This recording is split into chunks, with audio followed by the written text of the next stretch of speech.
สืบสาน2524พระมหาราชครูเกษราปัญญาปรมาติกาจารย์จากวัดดับภัยเชียงใหม่สืบสานเวลาผ่าน131 ปีนานไกลวัดพระบาทอุดมรุ่งเรืองงามตาเจ้าน้อยบุญทาวงศาข้าหลวงปวงเชียงใหม่ปกครองหัวเมืองฟ้าทุ่มเทแรงกายแรงใจทุกชาติพันธุ์รวมใจรักษามัคคี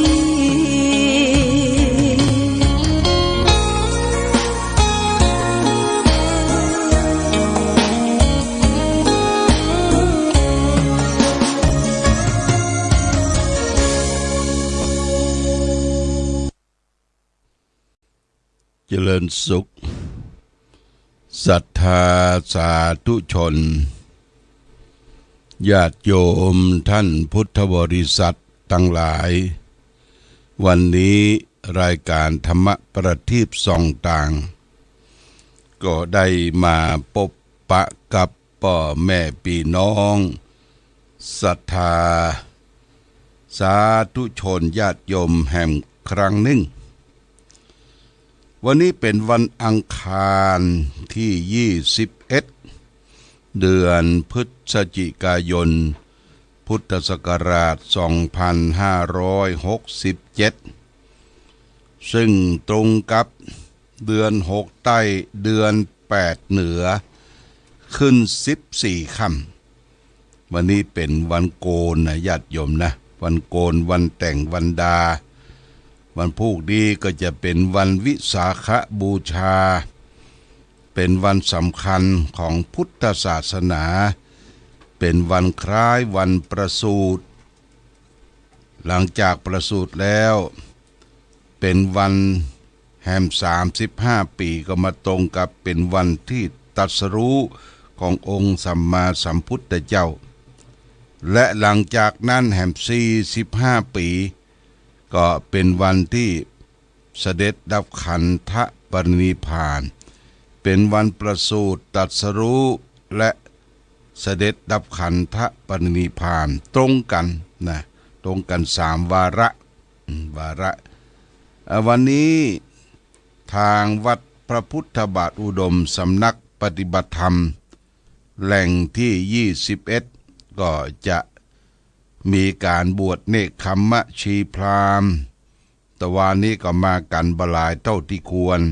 ก็ยังรอญาติโยมที่จะมากันในวันนี้พี่น้องตังปังปอยพี่น้องตังห้วยจนุพี่น้องตังหลายที่ห้วยหมักเลี่ยมห้วยจนุมาได้เนอะมาได้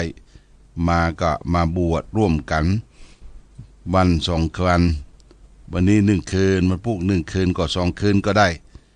เราจะได้ถวายบุญกุศล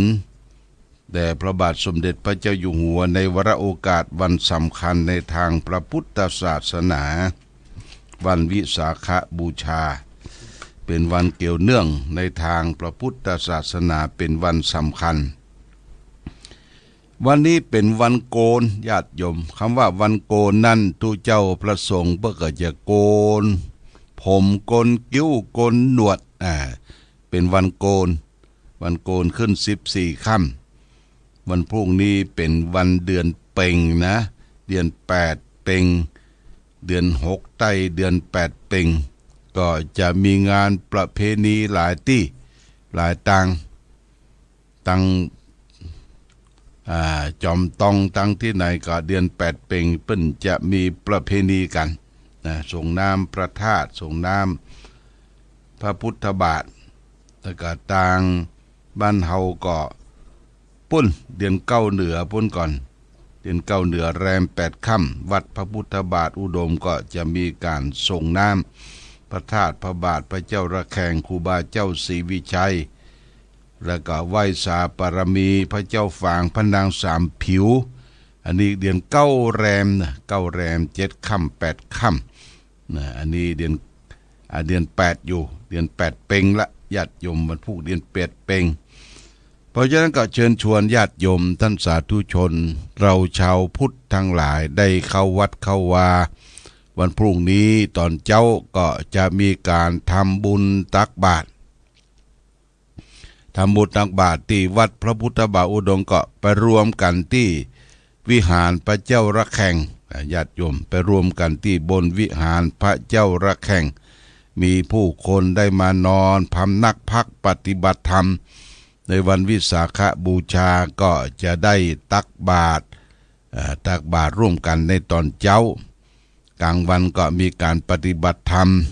ตอนเย็นก็จะมีการประทักษิณเวียนเทียนรอบเจดีย์ที่บนวัดพระพุทธบาทอุดมที่สำนักปฏิบัติธรรมวิปัสสนาน้ำบ่อสาวาอันนี้ก็แจ้งญาติโยมท่านสาธุชนตั้งหลายรับทราบมีโอกาสปีหนึ่งครั้งหนึ่งเขาก็มาสร้างสมบุญญาบารมีแล้วก็วันพรุ่งนี้เขาก็จะได้ตาลเรียกว่าตาลผ้าม่านโดยญาติโยมผ้าม่านที่เขาได้ร่วมกันให้หอมผ่านแม่จงดีเชื้อกันทามาก็มีหลายท่านที่ได้มีชื่อมีนามได้มาติดตั้งเป็นผ้าม่านเรียบร้อยแล้วถวายองค์พาราพระเจ้าระแฆงกับเจ้าภาพผ้าม่านก็มีป้อนานประทุมวงเป่งแม่วัฒนาพรเจ๊แดงกิติกุลนี่ 5,000 บาทครูทิรินรัตนดาวธนิตะชัญญบูรณ์ 5,000 บาทป้อหมออินทรแม่จงดีเชื้อกันทา 3,500 บาทแม่ประภัยวงศรีสุข 1,000 บาทศรัทธารวมคนละ100-200คนไหนก็ 4,000 บาทแม่วัชรีเชี่ยวนพรัตน์500 บาทแม่อำพันธ์กองบุญ500 บาทแม่อำไพศิริมิตรตระกูล500 บาทแม่อุ่นแม่ละพรวงเบธา 1,000 บาทอันนี้ได้รับจะได้เขียนชื่อเขียนนามแล้วก็พิมพ์ติดไว้หน้าองค์พระพลาพระเจ้าระแฆงโมทนาบุญกับญาติโยมท่านสาธุชนที่ได้ถวายผ้าม่าน2 ฉากหลังกับด้านหน้าองค์พลาพระเจ้าระแฆงสวยจดงดงามสีทองเปล่งปลั่งโมทนาสาธุมาณโอกาสนี้โดยพร้อมกันนี้ในวันที่19ที่ผ่านมานั้นอาตมาก็ได้เดินทางไปร่วมในการแสดงมุทิตาสักการะที่วัดพระธาตุจอมพ่อหลวงพ่อท่านพระครูปฏิภาณธรรมทินก็ไปร่วมทำบุญกันตอนบ่ายญาติโยมไปตอนเช้าก็มีญาติโยมที่ร่วมทำบุญเป็นค่าน้ำมันรถค่าน้ำค่าไฟมีป้อบุญธรรมแม่รัตนาสังคำฟันบ้านปงหนองถวายค่าน้ำมัน500 บาททัดนั้นมาก็มามีศรัทธาร่วมแม่น้อยถ้าออมคำแม่อ้อยถนอมคำเวียงป่าเป้าร่วมทำบุญค่าน้ำค่าไฟพระเจ้าระแฆงแห่ง100 บาทแม่เฉลียวศรีบุญปันบ้านร่องนอดทำบุญ50 บาทศรัทธาเวียงป่าเป้าถวายค่าน้ำค่าไฟรวม150 บาทแล้วก็ผู้ไม่ประสงค์ออกนาม20 บาทอันนี้โมทนาสาธุปองกนางก็อนุโมทนากับคุณกนกพิษชัยนาร้านนาพันธ์บ้านห้วยงูในร้านอยู่ที่นอกที่ปากตางสันทรายร่วมถวายเป็นค่าไฟฟ้าวัดพระพุทธบาทอุดม1,000 บาท แล้วก็ไฟฟ้าวัดพระธาตุศรีมหาโพธิโพธารามพระเจ้าหลวงแห่ง1,000 บาทและก็ถวายร่วมประพฤติปฏิบัติธรรมวันวิสาขบูชา1,000 บาทแต่ว่าก็ได้นำปัจจัยมาถวายแล้วก็วันนี้เปิ้นลงไปกรุงเทพไปเยี่ยมญาติพี่น้องที่กรุงเทพก็ขอเดินทางกลับโดยสวัสดิภาพมาณโอกาสนี้จึงขออนุโมทนาสาธุมอแรงนี้ญาติโยมเด้อมอแรงนี้ก็ยังรอญาติโยมที่ยังมาบัดพร้อมกันเตื้อก็เขาจะมีการบวชเนกขัมมะชีพราหมณ์บวชถือศีล8แล้วก็เตรียมข้าวตอกดอกไม้จตุปัจจัยมาให้มาหอมกันบวชกันในมอแรงเนอะหลังจากที่เขาจะทำวัดก่อนจะทำวัดเย็น6 โมงเย็นนะมารวมกันที่บนวิหารพระเจ้าระแข่งชั้น2นี่ก็เชิญชวนญาติโยมมานอนจองนอนวัดในกลางวันนี้ก็มีประมาณ10 กว่าท่านก็คงจะปฏิบัติกันไปก่อนแต่ยังไม่ได้รับศีล8เตื้อยังไม่ได้บวชเตื้ออันนี้ก็แจ้งญาติโยมท่านสาธุชนทั้งหลายได้รับทราบเกี่ยวกับการขึ้นวัดปฏิบัติธรรมของศรัทธาญาติโยมทุกท่านที่จะมาร่วมกันปฏิบัติในวันสำคัญทางพุทธศาสนาวันวิสาขบูชาน้อมวันทาพุทธคุณแต่องค์สมเด็จพระสัมมาสัมพุทธเจ้าของเราคล้ายว่าเป็นวันประสูติวันตรัสรู้วันปรินิพพานขององค์สมเด็จพระสัมมาสัมพุทธเจ้าของเราและท่านทั้งหลายเพื่อคล้ายวันเกิดของพระองค์ท่านเราก็มาสักการะบูชามาไหว้สาในกุลพระพุทธกุลพระธรรมกุลพระสงฆ์เพื่อจะได้เป็นที่สักการะบูชาเป็นที่รวมสู่จิตสู่ใจในจิตในใจของเราชาวพุทธทั้งหลายในล้านนาเป็นลำดับต่อไปวันนี้ก็จะเอาประวัติวัดพระธาตุโดยสุเทพมาอ่านต่อแต่ว่าก็จบไปท่านหนึ่งนี่ก็ต่อแหมน้อยหนึ่งก็จะญาติโยมได้รับรู้รับทราบเป็นพระอานิสงส์ในวันที่เดือน8 เพ็งนี่เปิ้นเตียวขึ้นดอยเนี่ยญาติโยมเตียวขึ้นดอยเนี่ยวันเนี้ยเนี่ยเปิ้นจะเตียวขึ้นดอยสุเทพอาตมาก็ไปมาวันที่13ไปรวมสวดมังคระมงคลเสร็จเรียบร้อยวันที่13เป็นคิวของอำเภอฝางอำเภอแม่อายไปร่วมกันสวดมังคระมงคลในวันนั้นต่อตะวานี่ก็แต่พระมังรายสร้างเวียงเชียงใหม่ในปีร้อยสันศักราชได้358ตัวนั้นมาตราบถึงเต้ากือนาและพระสุมนเจ้าทัปนาธาตุพระพุทธเจ้าในพาสุเทวปปตะในล่วงไกศกได้788ตัวนี้ได้15 ปีมี5 เส้นพญาจิวะพญามังรายเสวยเมืองเชียงใหม่ได้28 ปีจุติ1ถัดนั้นหลานชื่อว่าเต้าแสนภูเสวยเมืองได้29 ปีจุติ2ถัดจากนั้นลูกชื่อว่าเต้าคำฟูเสวยเมือง8 ปีจุติ3ท่านนะลูกชื่อเท้าพายูกินเมืองได้22 ปีจุติ4ถัดนั้นลูกชื่อว่าเต้ากือนาสลายเสวยราชสมบัติเป็นพญาในปีเมืองเม็ดศกได้721 ตัวเทิงปีล่วงไกศกได้833 ตัวถาปนาธาตุพระพุทธเจ้าในพาสุเทวะปปตะที่นั้นถึงปีเมืองเมาศกได้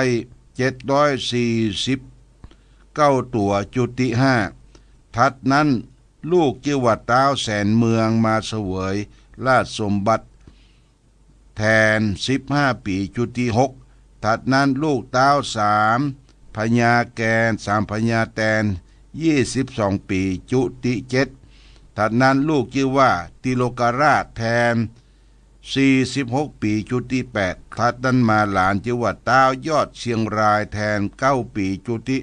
9ถัดนั้นลูกชื่อว่าเท้าแก้วเสวยราชสมบัติแทน1แทน3 ปีจุติ10ตาพญาตังมวลอันเสวยราชสมบัติคือราชสมบัติในนพบุรีศรีนครเมืองเชียงใหม่นครพิงค์เชียงใหม่แรกแต่เท้าคือนามาตราบถึงเท้าแก้ว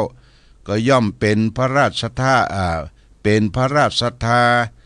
ใสในพระมหาธาตุเจ้าสุเทพและไหว้บนไหว้นบคบยำสักการะบูชาตามราชประเพณีมาจู้ตนบอกขาดสายแลถัดนั้นลูกเต้าแก้วชื่อว่าเต้าอ้ายเสวยราชสมบัติเป็นพญาในปีดับเล้า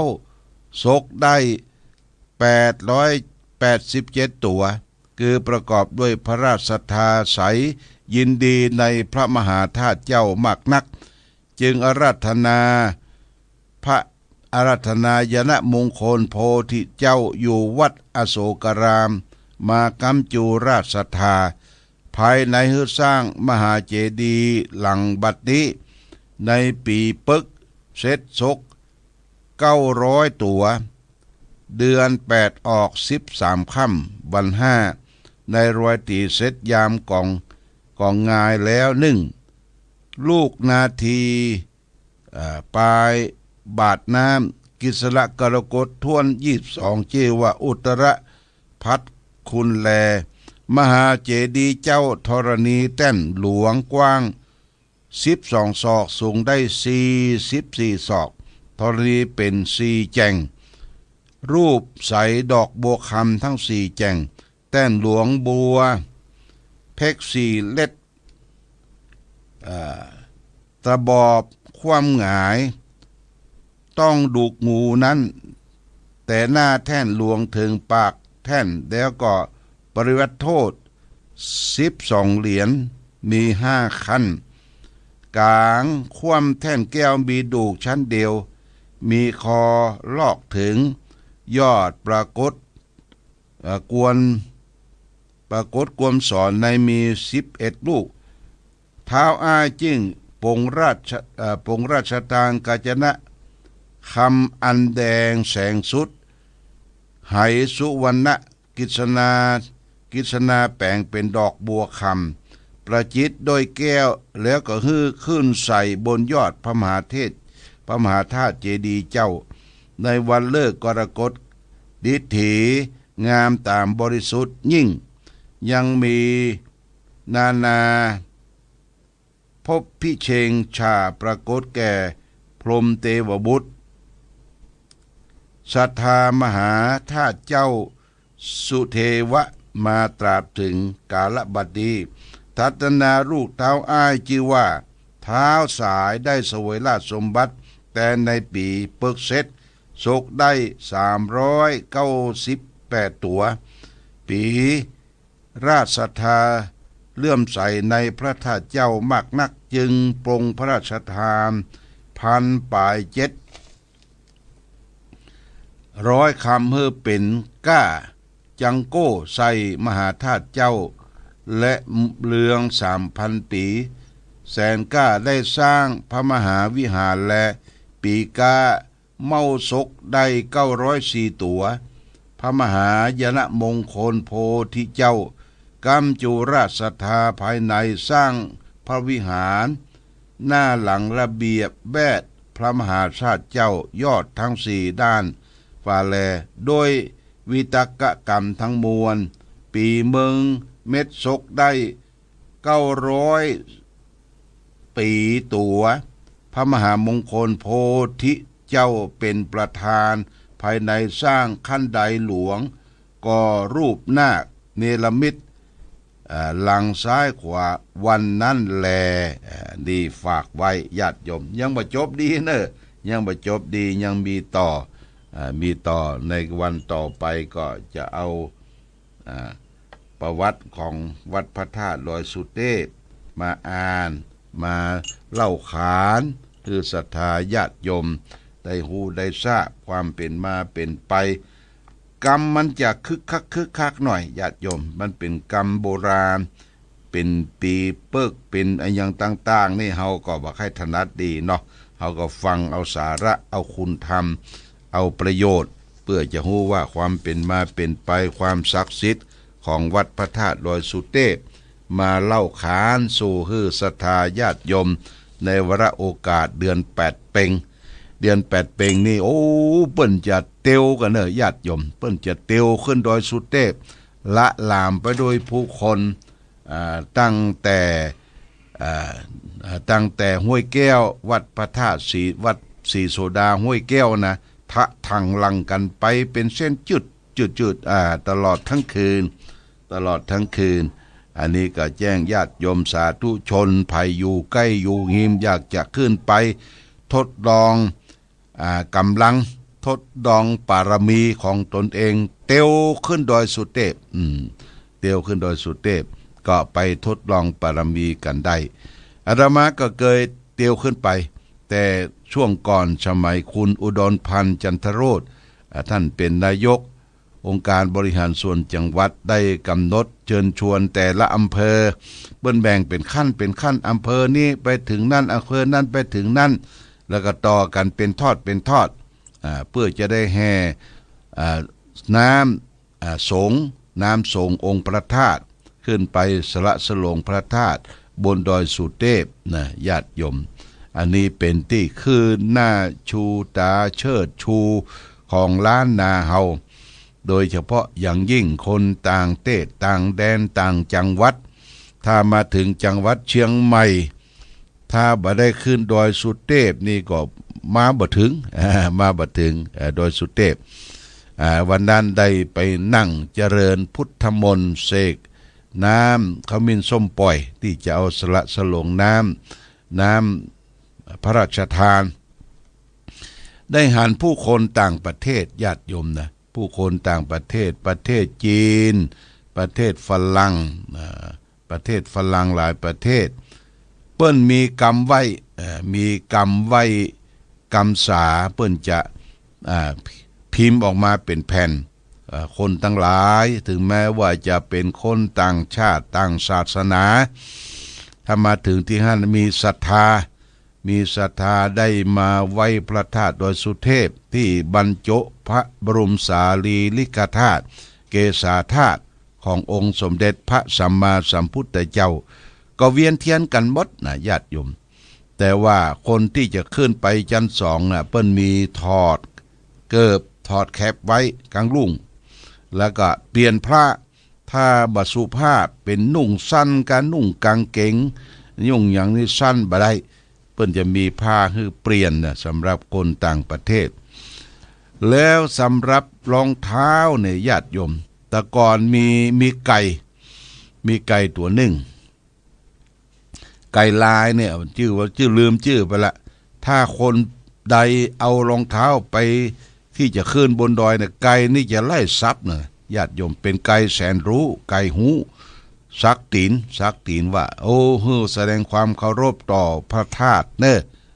พระธาตุดอยสุเทพเนอะญาติโยมนะอันนี้ก็เป็นเกร็ดความรู้ที่เราภูมิใจว่าเราอยู่ในล้านนาไทยพระธาตุดอยสุเทพควรเป็นกำลังใจเป็นสิ่งสูงสุดไว้สาของพี่น้องคนเชียงใหม่เฮาแล้วก็เฮาได้ไว้ได้สาสักการะบูชาปัจจุบันนี้หลวงพ่อพระธรรมเสนาบดีท่านเป็นเจ้าอาวาสนะเป็นรองเจ้าคณะภาค7เป็นเจ้าอาวาสดูแลและก็ได้ทำประโยชน์มีมูลนิธิของวัดพระธาตุดอยสุเทพก็ได้ช่วยเหลือสังคมพี่น้องประชาชนหลายที่หลายต่างโดยเฉพาะอย่างยิ่งหลวงพ่อพระธรรมเสนาบดีนั้นเปิ้นก็จะฟื้นฟูศาสนาในเวียงเชียงใหม่โดยเฉพาะอย่างยิ่งวัดที่เป็นวัดร้างจะเป็นวัด 7 ดินเป็นวัดในต่างๆ แม้แต่ในถนนที่ข้างๆไอ้ศาลากลางเก้าเนี่ยมีเจดีย์อย่างเพื่อก็รีบฟื้นขึ้นมาเป็นวัดร้าง เป็นวัดที่เฮาควรยกย่องเทิดทูนคือได้หูได้ทราบว่าเมืองเชียงใหม่เป็นเมืองพุทธเป็นเมืองพุทธสถาน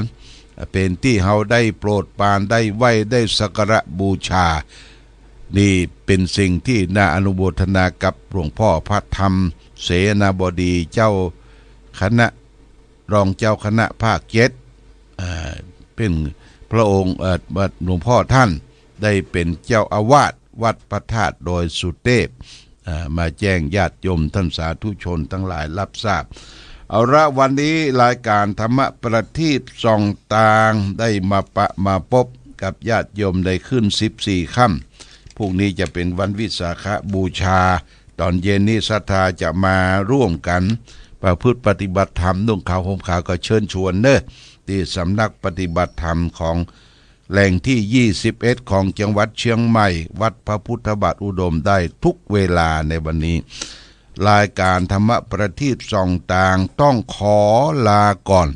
ขอผู้ฟังจงตั้งมั่นจิตหันษาโดยธรรมะขององค์พระพุทธาได้นำพาให้เกิดความสุขสงบเย็นขอเจริญพรหลวงพ่อแก้วทันตะจิตโตมี